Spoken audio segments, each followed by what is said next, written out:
Angrenliklar, tez sotaman profilda bugun sizlar uchun 7-kvartalda, shundoq 8-maktabda oldida dom topib qo'ydik.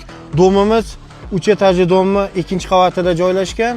Hozir sizlar bilan ichini ko'rib chiqamiz. Yerdan kirib kelganimizda prixochka qismimiz ham juda ham keng, yaxshi, qulay, juda tor emas. Kirishimiz bilan sanuzul, vanna, unitaz, ariston, kirmoshina hammasi bor ekan. Yashash uchun remontlari o'rta holatda. Kirganimizda bu birinchi xonamiz, zal bo'ladi.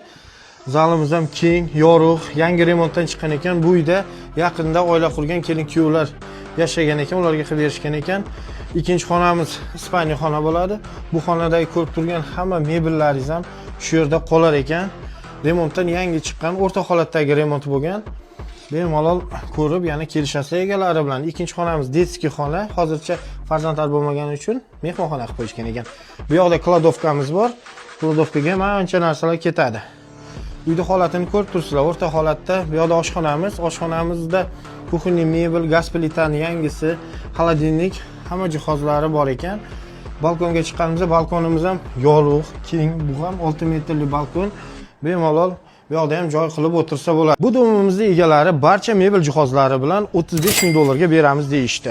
Agar mebel jihozlarni olib ketsak, 32.500 dollarga berib yuborishar ekan. Tez sotaman profil orqali chiqsalaringiz, yanada kelishtirib beradi. Pastda nomerlarni qoldirib qo'yaman, yana kelishib, savdolashib olasizlar.